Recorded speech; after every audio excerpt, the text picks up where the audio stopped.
ഒരു സെറ്റിനെ റെപ്രസെൻ്റ് ചെയ്യാൻ ഉപയോഗിക്കുന്ന റോസ്റ്റർ ഫോമാണ് നമ്മൾ കഴിഞ്ഞ വീഡിയോയിൽ ചർച്ച ചെയ്തത്. ഈ വീഡിയോ നമ്മൾ ചെയ്യാൻ പോകുന്നത് ആ റോസ്റ്റർ ഫോമിൻ്റെ ചർച്ച ജസ്റ്റ് ഒന്ന് കൺക്ലൂഡ് ചെയ്യാനുണ്ട്. അതിൻ്റെ അകത്തേക്ക് ഒന്ന് രണ്ട് കാര്യം കൂടെ ഒക്കെ പറഞ്ഞിട്ട് നമ്മൾ ആ റോസ്റ്റർ ഫോമിൻ്റെ ചർച്ച കൺക്ലൂഡ് ചെയ്യും. ശേഷം ഈ വീഡിയോ നിർത്തും. എന്നിട്ട് അടുത്ത വീഡിയോയിൽ നമുക്ക് സെറ്റ് ബിൽഡർ ഫോം വളരെ ഡീറ്റെയിൽ ആയിട്ട് ഫ്രഷ് ആയിട്ട് ചർച്ച ചെയ്യാം. ഓക്കെ, അപ്പോൾ ഈ ചർച്ചയിലേക്ക് വരുന്നതിന് മുമ്പ് ഞാൻ ഒരു പുതിയ വാക്ക് ഇവിടെ ഇൻട്രൊഡ്യൂസ് ചെയ്യുകയാണ്. ഞാൻ അവിടെ ഇതാണ് പുതിയ വേർഡ്, എലമെൻറ്റ്സ്. ഒന്ന് പോസ്റ്റ് ചെയ്ത് വായിച്ചു നോക്കട്ടോ. അതായത് ഒരു സെറ്റിൻ്റെ മെമ്പേഴ്സിനെ നമ്മൾ ഇനി മുതൽ കൂടുതലും വിളിക്കുക ആ സെറ്റിൻ്റെ എലമെൻറ്റ്സ് എന്നാണ്. അത് നിങ്ങൾ NCERT ടെക്സ്റ്റ് ബുക്ക് കൊടുത്ത് നോക്കിയാലും കാണാം. ആ ടെക്സ്റ്റിലും കൂടുതലും ഉപയോഗിച്ചത് എലമെൻറ്റ്സ് എന്നുള്ള വാക്കാണ്. മെമ്പറും ആ ടെക്സ്റ്റ് ബുക്കിലുണ്ട്, തെറ്റൊന്നുമല്ല. ഞാൻ കഴിഞ്ഞ വീഡിയോയിലൊക്കെ മെമ്പർ എന്നുള്ള വാക്ക് ഉപയോഗിച്ചത്. ഇനിയും ഞാൻ ആ വാക്ക് ഉപയോഗിക്കും, പക്ഷേ കൂടുതൽ നമ്മൾ ഉപയോഗിക്കുക എലമെൻറ്റ്സ് എന്നുള്ളതാണ്. ടെക്സ്റ്റ് ബുക്ക് എടുത്ത് നോക്കിയാൽ മറ്റൊരു വാക്കുണ്ട് ഇതേ അർത്ഥത്തിൽ, ഒബ്ജക്ട്സ്. അപ്പം മെമ്പർ, എലമെൻറ്റ്, ഒബ്ജക്റ്റ്, ഇതൊക്കെ സെറ്റിൻ്റെ ഭാഷയിൽ ഒരേ അർത്ഥമാണ് കേട്ടോ. ഇതിനൊക്കെ ഒരേ അർത്ഥമാണ്. അപ്പോൾ അതാ ഈ ഒരു സെറ്റ് എടുക്കുക, AEIOU. ഇതിൻ്റെ അകത്തുള്ള എലമെൻറ്റ്സ് എത്ര എണ്ണ? 5 എണ്ണം. ഏതൊക്കെയാണത്? AEIOU. അതേപോലെ തന്നെ ഇതിനകത്തുള്ള ഒബ്ജക്ട്സ് എത്ര എണ്ണ? 5 എണ്ണം. ഏതൊക്കെയാണത്? AEIOU. ഇതെന്നാ ഇതൊക്കെ ഒരേ അർത്ഥമാണെന്ന് മനസ്സിലാക്കി, വേറൊന്നുമില്ല. പക്ഷേ ഏറ്റവും കൂടുതൽ നമ്മൾ ഉപയോഗിക്കുന്ന വേർഡ് എലമെൻ്റ് എന്നുള്ള വേർഡ് ആയിരിക്കും കേട്ടോ. ക്ലിയർ ആണല്ലോ? ഓക്കെ, ഇനി നമുക്ക് ആ റോസ്റ്റർ ഫോമിൻ്റെ ചർച്ചയിലേക്ക് തിരിച്ചു വരാം. ഇതൊന്ന് പോസ്റ്റ് ചെയ്ത് വായിച്ചു നോക്കൂ. ഇവിടെ ഞാൻ ചെയ്തത് ഒരു സെറ്റിനെ റോസ്റ്റർ ഫോമിൽ എഴുതുമ്പം ശ്രദ്ധിക്കേണ്ട കാര്യങ്ങളൊക്കെ നമ്മൾ കഴിഞ്ഞ വീഡിയോയിൽ വിശദമായി ചർച്ച ചെയ്തതാണ്. ആ കാര്യങ്ങളൊക്കെ ഒന്ന് ഇവിടെ ചുരുക്കി എഴുതിയാണ്. ഞാനും ഇതൊന്ന് ചുരുക്കി പറയാം. അതിൻ്റെ മുമ്പ് നിങ്ങളൊന്ന് പോസ്റ്റ് ചെയ്ത് വായിച്ചു നോക്കുക. വായിക്കുമ്പോൾ ശ്രദ്ധിക്കുക, ഇവിടെയൊക്കെ ഞാൻ മെമ്പർ എന്നുള്ള വാക്കിന് പകരം എലമെൻ്റ് ആട്ടോ ഉപയോഗിച്ചത്. ഞാൻ പറഞ്ഞു ഇനി അങ്ങോട്ടൊക്കെ നമ്മൾ എലമെൻറ്റ്സ് എന്നുള്ള വാക്കാണ് കൂടുതൽ ഉപയോഗിക്കുക. ഓക്കെ, അപ്പോൾ ആദ്യം നിങ്ങളതൊന്ന് പോസ്റ്റ് ചെയ്ത് വായിച്ചു നോക്കില്ലേ. അപ്പോൾ ഒരു സെറ്റിനെ എങ്ങനെയാണ് റോസ്റ്റർ ഫോമിൽ എഴുതുക, എന്തൊക്കെയാണ് ശ്രദ്ധിക്കേണ്ട കാര്യങ്ങൾ? പോയിന്റ് നമ്പർ 1 പറയണത് നമ്മൾ ആദ്യം ഒരു കേളി ബ്രാക്കറ്റ് ഓപ്പൺ ചെയ്യണം. എന്നിട്ട് അതിൻ്റെ അകത്ത് സെറ്റിലെ മെമ്പേഴ്സിനെ, എലമെൻറ്റ്സിനെ ലിസ്റ്റ് ചെയ്യണം. അവസാനം കേളി ബ്രാക്കറ്റ് ക്ലോസ് ചെയ്യുക വേണം. ഇതൊക്കെ നമ്മൾ കഴിഞ്ഞ വീഡിയോയിൽ പറഞ്ഞാണ്. ഇനി പോയിന്റ് നമ്പർ 2 എന്താ പറയുന്നത്? അങ്ങനെ എലമെൻറ്റ്സിനെ ലിസ്റ്റ് ചെയ്യുമ്പം എലമെൻറ്റ്സിൻ്റെ ഇടയിൽ കോമഡാ മറക്കരുത്. പോയിന്റ് നമ്പർ 3 പറയുന്നത് എലമെൻറ്റ്സിനെ ലിസ്റ്റ് ചെയ്യുമ്പം ഏത് ഓർഡറിലും ലിസ്റ്റ് ചെയ്യുക. ഓർഡറിന് യാതൊരു എലമെൻറ്റ്സും ഇല്ല. അതൊക്കെ നമ്മൾ കഴിഞ്ഞ വീഡിയോയിൽ വിശദമായിട്ട് എക്സാമ്പിളൊക്കെ ഇട്ട് കാണിച്ചാണ്. അവസാനം നമ്മൾ പറഞ്ഞു ഒരു സെറ്റിന് റോസ്റ്റർ ഫോമിൽ എഴുതുമ്പം അതിൻ്റെ അകത്തുള്ള ഒരു എലമെൻറ്റിനെയും റിപ്പീറ്റ് ചെയ്ത് എഴുതേണ്ട ആവശ്യമില്ല. ഇതിനൊക്കെ നമ്മൾ എക്സാമ്പിൾ ചർച്ച ചെയ്തതാണ്. നൈസ്.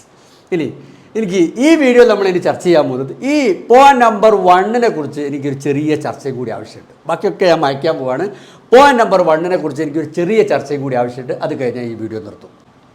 ശരിക്കും പറഞ്ഞാൽ ഈ റൂൾ പ്രകാരം ഒരു സെറ്റിനെ റോസ്റ്റർ ഫോമിൽ എഴുതുമ്പം ആ സെറ്റിലുള്ള എല്ലാ എലമെൻറ്റ്സിനെയും നമ്മൾ കേളി ബ്രാക്കറ്റ്സിൻ്റെ ഇടയിൽ എഴുതി വെക്കണം എന്നുള്ളതാണ്.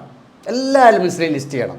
അതല്ലേ എൻ്റെ ശരി. എന്നാലല്ലേ ആ സെറ്റിൽ ആരൊക്കെ ഉള്ളത് കൃത്യമായിട്ട് നമുക്ക് മനസ്സിലാവുള്ളൂ. പക്ഷേ ഇതിന് ചില സമയങ്ങളിൽ ഒരു എക്സ്ക്യൂസ് കൊടുക്കാറുണ്ട്. അതായത് എല്ലാ എലമെൻറ്റ്സിനെയും ലിസ്റ്റ് ചെയ്യാതെയും ചില സെറ്റിന് റോസ്റ്റർ ഫോമിൽ എഴുതാം. ഞാനൊരു എക്സാമ്പിൾ ഇട്ട് കാണിക്കാം. 1 അല്ല 3 എക്സാമ്പിൾസ് എഴുതിയിട്ടുണ്ട്. നമുക്ക് ഓരോന്നായി നോക്കാം. ആദ്യത്തെ വായിച്ച് നോക്കൂ. 1 2 3 4 5 etc. 1000. ഇവിടെ ഈ സെറ്റോട് ഞാൻ എന്താ ഉദ്ദേശിച്ചത്? 1 മുതൽ 1000 വരെയുള്ള നാച്ചുറൽ നമ്പേഴ്സ് അല്ലേ. പക്ഷേ ആ നാച്ചുറൽ നമ്പേഴ്സ് മൊത്തം ഞാൻ ഇവിടെ എഴുതിയിട്ടുണ്ടോ? എഴുതിയില്ല. പക്ഷേ നമുക്കറിയാം ഇവിടെ ഒരു പാറ്റേൺ ഒക്കെ ഉണ്ട്. ഈ പാറ്റേൺ കണ്ടാൽ നമുക്കറിയാം 5 കഴിഞ്ഞാൽ അടുത്തത് 6 ആയിരിക്കും, അതിൻ്റെ അടുത്തത് 7 ആയിരിക്കും, അങ്ങനെ etc. 1000 വരെ പോകും. നമുക്കിത് കണ്ടാൽ മനസ്സിലാവും. അതുകൊണ്ട് തന്നെ ഇവിടെ മുഴുവൻ ആൾക്കാരെയും ലിസ്റ്റ് ചെയ്യണമെന്നില്ല. കുറച്ച് ആൾക്കാർ എഴുതി ബാക്കിയുള്ള നമ്പേഴ്സിന് പകരം ഡോട്ട്സ് ഇട്ട് കഴിഞ്ഞാൽ നമുക്ക് ഇവിടുന്ന് മനസ്സിലാവുന്നുണ്ട് ഇതല്ലാത്ത ബാക്കിയുള്ള ഏതൊക്കെ എലമെൻറ്റ്സ് അതിൻ്റെ അകത്ത് വരുന്നുള്ളത് മനസ്സിലാവുന്നുണ്ട്. അതുകൊണ്ട് തന്നെ ഈ റോസ്റ്റർ ഫോം എഴുതിയപ്പോൾ ഞാൻ മുഴുവൻ ആൾക്കാർ എഴുതിയില്ല. അടുത്തതൊന്നും തന്നെ നോക്കൂ. 1 മുതൽ 99 വരെയുള്ള എല്ലാ ഓഡ് നാച്ചുറൽ നമ്പേഴ്സും അല്ലേ ഞാൻ ഉദ്ദേശിച്ചത്. ഇവിടെ ഒരു പാറ്റേൺ ഉണ്ട്. 5 7 അടുത്തത് 9 ആയിരിക്കും നമുക്ക് മനസ്സിലാവുന്നുണ്ട്. അത് കഴിഞ്ഞാൽ 11 ആയിരിക്കും മനസ്സിലാവുന്നത്. അങ്ങനെ ഇവിടെ ഒരു പാറ്റേൺ ഉള്ളതുകൊണ്ട് തന്നെ കുറച്ച് ആൾക്കാർ എഴുതി ബാക്കിയുള്ളവർക്ക് പകരം ഞാൻ ഇവിടെ ഡോട്ട്സ് ഉപയോഗിച്ചു. സിമിലർലി ഇതും 2 മുതൽ 100 വരെയുള്ള ഈവൻ നാച്ചുറൽ നമ്പേഴ്സ് ഇവിടെയും പാറ്റേൺ ഉണ്ട്. 8 കഴിഞ്ഞാൽ അടുത്ത് 10 മനസ്സിലാവുന്നുണ്ട്. അതുകൊണ്ട് തന്നെ നമ്മൾ കുറച്ച് ആൾക്കാർ എഴുതി ബാക്കിയുള്ളവർക്ക് പകരം ഡോട്ട്സ് ഇട്ടു. അങ്ങനെ നമ്മളെ കയ്യിലുള്ള സെറ്റിലുള്ള എലമെൻറ്റ്സിന് ഒരു പാറ്റേൺ ഒക്കെ ഉണ്ടെങ്കിൽ അതിൻ്റെ അകത്തുള്ള കുറച്ച് ആ പാറ്റേൺ മനസ്സിലാവാൻ എത്ര ആൾക്കാർ എഴുതണോ അത്രയും ആൾക്കാർ എഴുതുക. ബാക്കിയുള്ളവർക്ക് പകരം ഡോട്ട് ഇട്ടാൽ മതി. ക്ലിയർ ആണല്ലോ? ഇനി ഇങ്ങനെ പാറ്റേൺ ഒന്നും ഇല്ലെങ്കിൽ മുഴുവൻ ആൾക്കാരെ എഴുതൽ നിർബന്ധം കേട്ടോ. ഫോർ എക്സാമ്പിൾ ഇത് നോക്കൂ. ഞാനൊരു സെറ്റ് എഴുതാം. സെറ്റ് ഇപ്പോൾ 1 പിന്നെ ഒരു 0.1 പിന്നെ -5 പിന്നെ √2 etc. ലാസ്റ്റ് ഒരു 2250 എഴുതി. ഇത് കണ്ട നിങ്ങൾക്ക് ഈ സെറ്റിലെ ബാക്കിയുള്ള എലമെൻറ്റ്സിനെ പ്രെഡിക്റ്റ് ചെയ്യാൻ പറ്റും. ഇവിടെ അങ്ങനെ എന്തെങ്കിലും പാറ്റേൺ ഒക്കെ ഉണ്ടോ?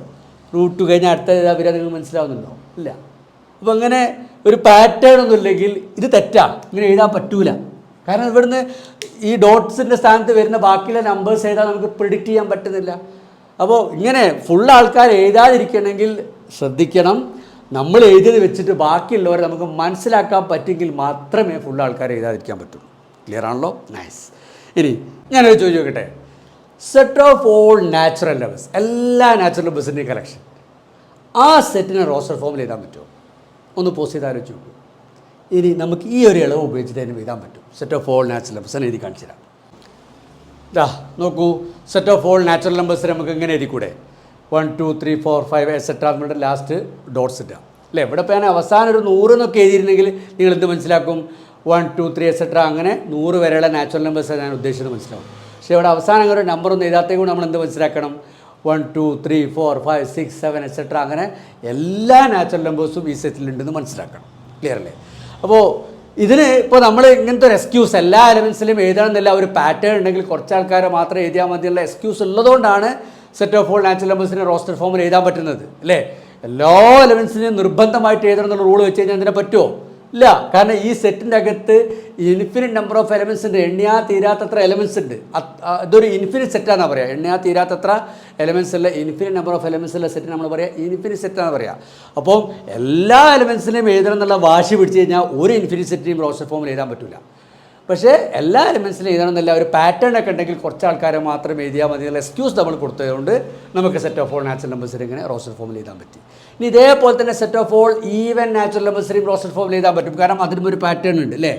ഇതാ ഇങ്ങനെ എഴുതാം 2 4 6 8 എക്സെട്ര ലാസ്റ്റ് ഡോട്ട്സ് ഇട്ടാൽ മതി അല്ലേ? ഇവിടെ അവസാനം ഞാൻ എഴുതാത്തേ കൊണ്ടെന്ന് മനസ്സിലാവും. എല്ലാ ഈവൻ നാച്ചുറൽ നമ്പേഴ്സും ഞാൻ ഉദ്ദേശിച്ചത് മനസ്സിലാവും. ഇവിടെയും നമുക്കൊരു പാറ്റേൺ ഉള്ളതുകൊണ്ട് ഇതും ഒരു ഇൻഫിനിറ്റ് സെറ്റാണ്. ഇതിനകത്തും എണ്ണിയാൽ തീരാത്തത്ര ആൾക്കാരുണ്ട്. So this is an example of infinite set. ഇതിനെ നമുക്ക് ഇങ്ങനെ ഒരു പാറ്റേൺ ഉള്ളതുകൊണ്ട് റോസ്റ്റർ ഫോമിൽ എഴുതാൻ പറ്റും. ഇനി ഇവിടെ നമ്മൾ ഫേസ് ചെയ്യുന്ന ഒരു പ്രധാന പ്രശ്നം എന്താണെന്ന് വെച്ച് കഴിഞ്ഞാൽ പല ഇൻഫിനിറ്റ് സെറ്റുകൾക്കും ഇങ്ങനത്തെ ഒരു പാറ്റേൺ ഉണ്ടാവില്ല. ഇൻഫിനിറ്റ് സെറ്റുകളെ സംബന്ധിച്ചിടത്തോളം പാറ്റേൺ അല്ലെങ്കിൽ പിന്നെ അതിനെ റോസ്റ്റർ ഫോമിൽ എഴുതാൻ കഴിയില്ല.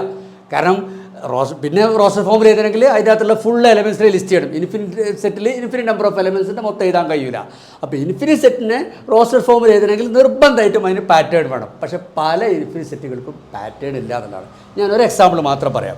ഇപ്പോൾ നമ്പർ ലൈനിൽ 0 മുതൽ 1 വരെയുള്ള 0ൻ്റെയും 1ൻ്റെയും ഇടയിലുള്ള എല്ലാ റിയൽ നമ്പേഴ്സും എടുക്കുക. ഇതിനിടയിൽ infinite number of real numbers ഉണ്ട് അല്ലേ നമ്പർ ലൈനിൽ.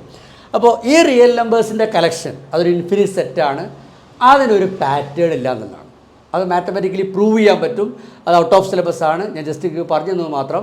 അത് പിന്നെ ഈ +1ൻ്റെ ടോപ്പിക്കിൻ്റെ ഭാഗമായിട്ട് ഞാൻ ചെയ്യുന്നില്ല. പക്ഷേ ഈ ചാനൽ വേറെ ഏതെങ്കിലും വീഡിയോ ആയിട്ട് പിന്നീട് എപ്പോഴും ഞാൻ ചെയ്തുതരാം. 0ൻ്റെയും 1ൻ്റെയും ഇടയിൽ ഇൻഫിനിറ്റ് നമ്പർ ഓഫ് എലമെൻറ്റ്സ് ഉണ്ട്, നമ്പേഴ്സ് ഉണ്ട്.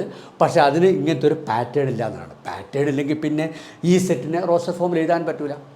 അപ്പോൾ ഒരു കാര്യം മനസ്സിലായി, പല ഇൻഫിനിറ്റ് സെറ്റുകളെയും റോസ്റ്റർ ഫോമിൽ എഴുതാൻ പറ്റിക്കൊള്ളില്ല. പക്ഷേ ഈ സെറ്റുകളൊക്കെ നമ്മൾ ഇനി അടുത്ത വീഡിയോ പറയാൻ പോകുന്ന സെറ്റ് ബിൽഡർ ഫോമിൽ എഴുതാൻ പറ്റും. ഓക്കെ. സോ എനിവേ ഞാനിവിടെ നിർത്തുകയാണ്. പല ഡൗട്ടുകൾക്കും സാധ്യതയുണ്ട്. അതൊക്കെ നിങ്ങൾ കമൻറ്റ് ബോക്സിലൊക്കെ ചോദിക്കാം കേട്ടോ.